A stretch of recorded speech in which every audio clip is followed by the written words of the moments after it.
Welcome. This is the Videography University Podcast. This is the podcast to listen to if you have ambitions of turning your passion for videography into a six-figure income and full-time career.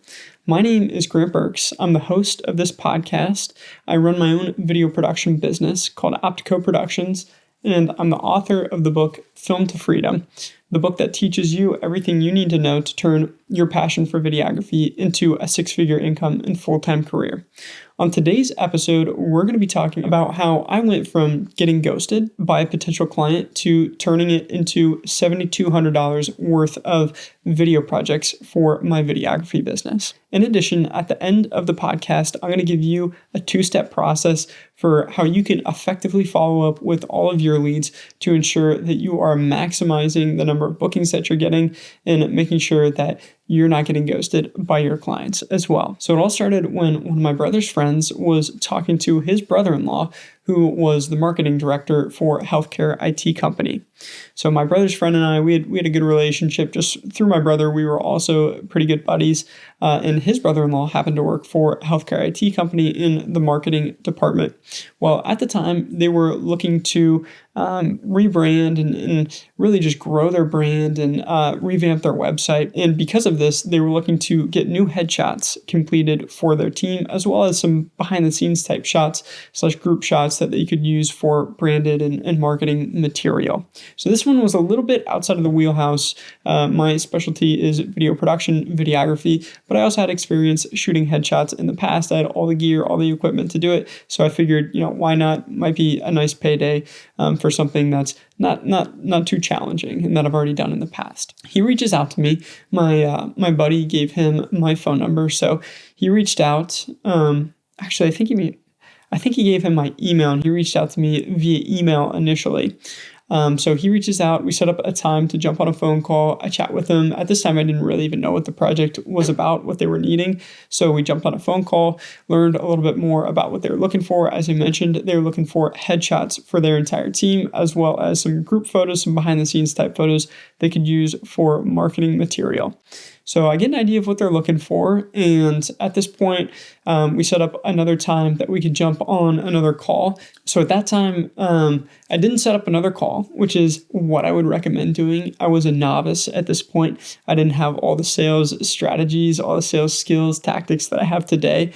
So what I would recommend doing is, instead of just ending the call and putting together different options, make sure you set a follow-up meeting, ideally an in-person meeting with your potential client. That way you can meet in person. That's going to increase your odds of booking the project. Well, I ended the phone call. I put together some different packages and I emailed them over to him. Once again, would not recommend doing this. You should present different options, ideally in person. If you can't get in person for a meeting, then try to do it over a virtual call, Zoom call, Google Meet. If you can't get that on the calendar either, then try to do it over the phone. If you can't get it on the phone, then last resort, you can send them over via email. But you should always shoot for one of those other potential routes prior to going the email route. But I sent him the email with the different quotes. It was a quote for a $3,000 project, and crickets. I didn't hear anything back. A couple days go by, don't hear anything still. After 2 days, I shot him a follow-up email since I hadn't heard back yet at this point. Would also recommend following up via call. Once again, I was a novice. So I sent him a follow-up email. A couple more days go by, don't hear anything back. Send him another follow-up email. A couple more days, don't hear anything back. So at this point, I send him another follow-up email. So I think it actually took me 4 follow-up emails. And then finally, I get a response from him. So it turns out, between the time that we had that initial meeting, and by the time I sent him the quote for via email for the project, he had actually switched jobs. 2 days had gone by, and he was switching roles. So he was accepted in a position with a new company, and because of this, he was no longer doing the marketing for the previous company, obviously. So he still had access to the email because they were kind of working on the transition at that point. So I get an email from him that says, "Hi, Grant. I'm so sorry for the delay here. I've actually switched roles to a new company, but let me go ahead and put you in contact with the new marketing person for the previous company that I had quoted the project on. So I said, all right, thank you so much. So reach out to the new person in a separate email chain. We get the conversation going again on the headshots, and a couple days go by and they accept the proposal. I ended up booking that project with them. So we booked that $3,000 headshot project with them. Well, a few days later, maybe 2-3 days later, I get another email from a new email address, same name as the original person that I was communicating with for that project, new email address. It's the new company that he worked for. He goes, "Hey, Grant, sorry again about that situation with the last company, but I'm reaching out because we are actually looking for testimonial videos for my new company that we're working with."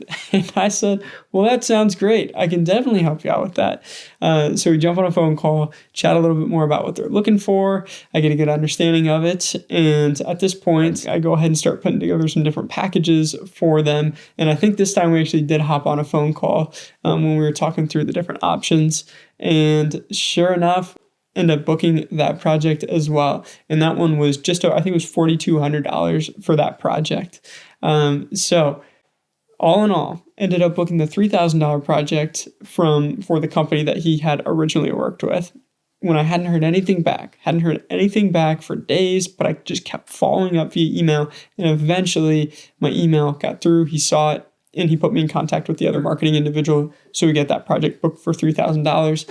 And then because I kept following up with him and I was top of mind when he was with his new company, just a couple days later, he ends up booking me for another $4,200 project for testimonial videos for this new company. So all in all, roughly $7,200 worth of work just because I kept following up with him, not letting the inquiry die out, not letting the possible project come to an end because I was worried about reaching out too many times.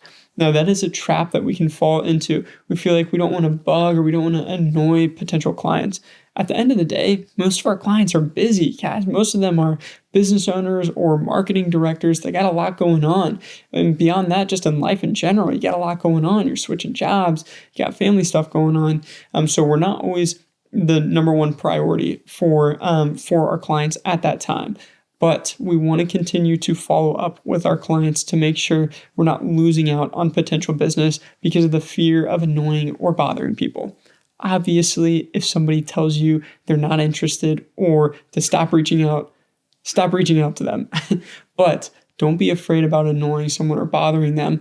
Therefore, you're just not going to follow up on an inquiry. All right. So with that takes us to my 2-step process or the 2 rules that I recommend adhering to when following up. So the first one, if you don't hear back within 3 days after talking with the client about a proposal, or really in general, then I recommend reaching back out to the client, follow back up. The best way to follow up is a phone call. You're going to get the most immediate response, and it's just easier to communicate over the phone rather than sending emails back and forth. So I recommend following up with a phone call. If not a phone call, shooting them an email to follow up after 3 days if you don't hear back. Now, if after 3 days you still don't hear back, you leave a voicemail, don't get a response, talk to the receptionist, don't get a response, send an email, you don't get a response. Continue following up every 2 days until you get a response or it's become clear that the project is dead. So continue following up every 2 days until you get a response or it's clear the project is dead. So you're either going to get a yes, we want to move forward with the project. You're going to get a no, we don't want to move forward with the project, or you're going to get a we need more time to talk it over to get through until we book the project. So you're going to get one of those 3 responses, or you're not going to get a response, right? Those are the different outcomes that you could get. Well, if you get a yes or a no, fantastic. You know what the option is right there. A no, not as fantastic as a yes, obviously, but you know that the project has come to an end and you can move on to the next one. If you get a yes, great, move forward with the project from there. If you get a, well, we need a little bit more time to think through it, you can let them know, okay, that sounds great. Yes, please take your time. I'll go ahead and follow up in a couple more days to see if we're going to go ahead and move forward with this project, or if you guys have any more questions, and then follow up again within 2 days. If they tell you they need more time, then that's fine. keep doing that. Now, if it becomes clear the project's dead, if you followed up 4 or 5 times, heard nothing back, then at that point, all right, it's probably not going to happen. You need to evaluate, is this worth my time to continue following up? Don't follow up into the end of eternity when you're wasting time doing that. If you could be working on booking new projects, there's always another client out there. So don't just keep endlessly following up, but don't give up. I would say even 4 or 5 times, that's still, if you haven't heard anything back at that point, then maybe send a couple more emails and then give up at that point. Not give up, but project's probably dead. So you can save your time and then focus on other tasks. But I mean, I think it took me 4, maybe even 5 emails until I heard back from that client, and that ended up turning into 2 projects. So don't give up. 1, if you don't hear back in 3 days, follow up. And then 2, follow up every 2 days until you get a response or the project has clearly come to an end.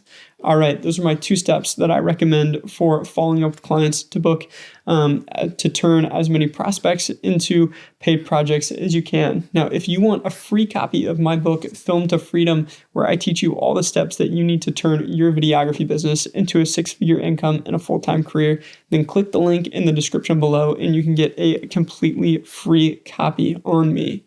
And with that, that's the end of this episode. I look forward to seeing you in the next one. Peace.